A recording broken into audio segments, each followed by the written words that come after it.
Discussion of the pericardium. Pericardium, it is the covering of the heart. It is called the pericardium.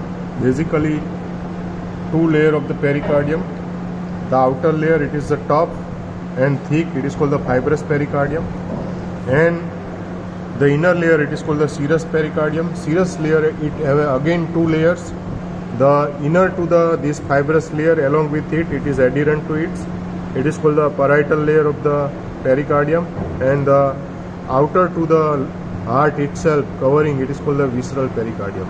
So total two layers of the pericardium, fibrous, which is top and outer covering of the heart, and the another, it is the serous pericardium. Serous pericardium again have two layers. Inner to this fibrous pericardium, which is adherent to this fibrous pericardium, it is the parietal layer, and the outer covering of the heart, and it is called the visceral pericardium.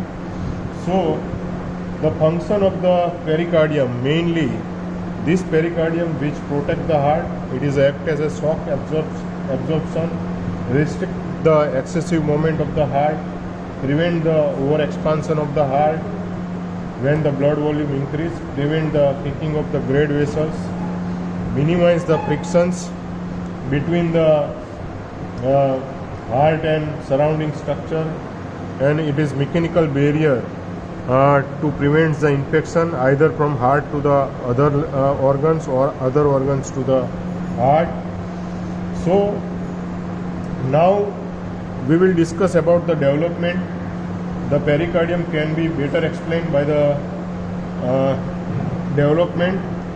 There is a fibrous pericardium and the parietal layer of serous pericardium. Both are developed from the somatopleuric layer of the pericardium, while the visceral pericardium, which is developed from the splanchnopluric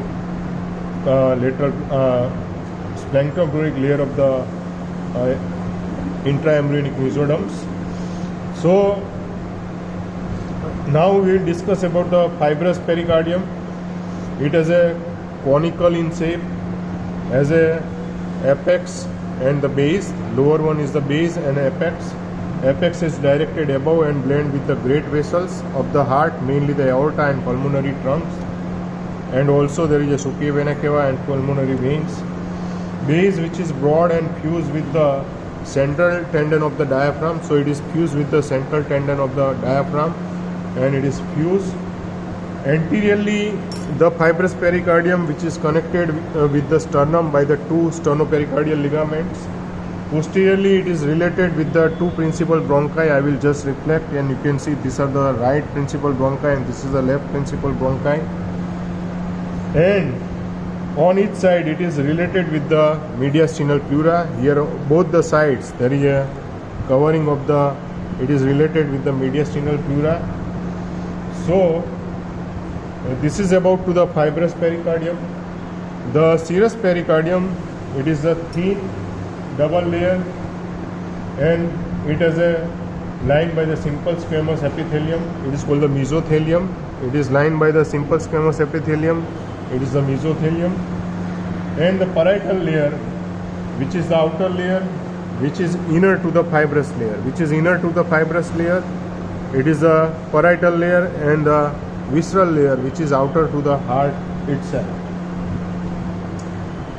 So it is separated from the heart by subareolar tissue and fatty tissue and blood vessels. Visceral layer, which is separated from the heart by the, in between there is a fatty tissue, this is the fat, subareolar tissue, and in parietal layers and visceral layer, deep to it there is a visceral layers, in between there is a, this is the fatty layer and subareolar tissue, and this parietal layers, visceral layer, which is directly covering to the heart itself. Now the pericardial cavity between the parietal layer and visceral layers, there is a space. It is called the pericardial cavity.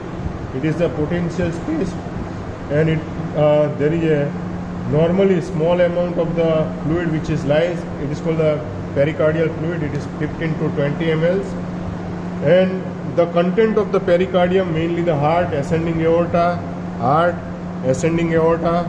behind to the this aorta, there is a pulmonary trunk, and lower part half of the superior vena cava, this part of the superior vena cava, terminal part of the inferior vena cava, this is the inferior vena cava, and terminal part of the pulmonary veins. Here you can see this terminal part of the pulmonary vein on the right side or also on the left sides. So these are the content of the pericardium, and there are two sinuses inside the heart. Normally what happen, you have to remember, this is the arterial and this is the venous end. So there is a between the arterial and venous end, which is initially heart tube, which is straight, gradually it is curve, and it lead to there is a arterial end which is anteriorly and venous end posteriorly, and in between there is a development of the one sinus. It is called the transverse sinus. Here you can see this is the transverse sinus, my finger which is passes through the transverse sinus, aorta and pulmonary trunk anteriorly, and here you can see there is a superior vena cava as well as pulmonary veins, all the veins which lies posteriorly. So transverse sinus, which is the between the two visceral layers, of the transverse sinus, it is between the arterial and venous end, and it is between the two visceral pericardium. Anteriorly it is bounded by the ascending aorta and pulmonary trunk, and posteriorly it is bounded by the superior vena cava. Inferiorly it is bounded by the left atrium, and superiorly it is bifurcations of the pulmonary trunk, and on its side it is by the main pericardial cavity. Here you can see this is the main pericardial cavity, my finger which is goes inside the main pericardial cavity, and it is bulged inside the this layers. So this is the transverse sinus, and this transverse sinus, the clinical importance of this transverse sinus, it is commonly used for the temporary ligations of the any surgery of the heart. We will ligate the great vessels for the temporary surgery of the heart. Another things, it is the oblique sinus. Here this is the anatomical position of the heart. Here you can see this is the anterior surface of the heart. It is called the sternocostal surface. This is called the base of the heart, or it is called the diaphragmatic surface. I will remove from the base also. This is called the left atrium. It is called the base. So now I will show you the oblique sinus. This oblique sinus, it is the space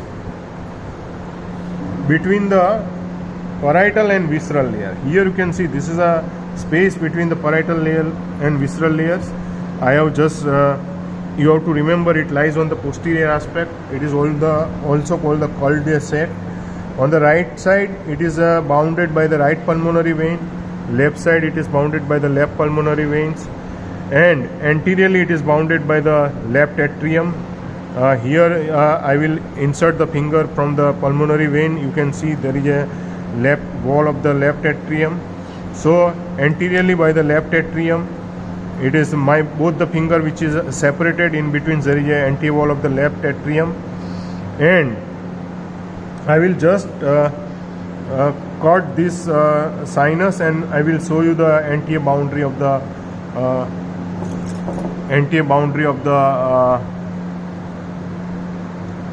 oblique sinus. Here you can see this is the anterior boundary of the oblique sinus, which is formed by the anterior wall of the left atrium. And superiorly, this is the superior margin, the forceps which is not goes beyond to this superior margin, which is formed by the this parietal layers, which is reflected over the visceral layers. It is makes the superior margin of the oblique sinus. So oblique sinus, laterally it is bounded by the lateral pulmonary veins, medially it is bounded by the medial pulmonary veins, anteriorly it is bounded by the anterior wall of the left atrium, superiorly it is bounded by the parietal layers, which is reflected by the visceral layers over the left atrium, and inferiorly it is continuous as a main pericardial cavity. Here you can see inferiorly it is continuous as a main pericardial cavity. It is the oblique sinus. So oblique sinus between the parietal and visceral layer, you have to remember. So, and now we will discuss about the sometimes There is a collections of the fluid inside the pericardial cavity. It is called the pericardial effusion. Accumulations of the excessive fluid in pericardial cavity. Mainly the cause is congestive cardiac failure, pericarditis, tuberculosis, kidney failure, heart surgery. In these cases, there is a chances of pericardial effusions. And cardiac tamponade, it is a type of pericardial effusion that result compressions of the heart, and it lead to due to the inelastic nature of the tough fibrous pericardium. And this cardiac tamponade reduce the filling of the cardiac chamber and during the diastole, and thus reduce the cardiac output. Sometimes there is a cyst which is formed inside the pericardial cavity. It is called the pericardial cyst. And now supply the fibrous layer and parietal layers. Both are supplied by the which is developed from the somatopleuric mesoderm. So it is supplied by the somatic nerve, are the pain sensitive, and it is supplied by the phrenic nerve, mainly and the visceral pericardium, just deep to this fat. It is a visceral pericardium which is developed from the splanchnopleuric mesoderm, and it is supplied by the sympathetic nerve and parasympathetic by the vagus nerve, and it is pain insensitive. Blood supply of the pericardium by the branches coming from the internal thoracic artery. This is the internal thoracic vessels. Internal thoracic artery, it is also coming from the musculophrenic artery, and it is a part of the division terminal branch of the internal thoracic artery, and it is also by the posteriorly by the descending thoracic aorta. Posteriorly it is innervated by the arterial supply by the descending thoracic aorta. So this is about to the pericardium.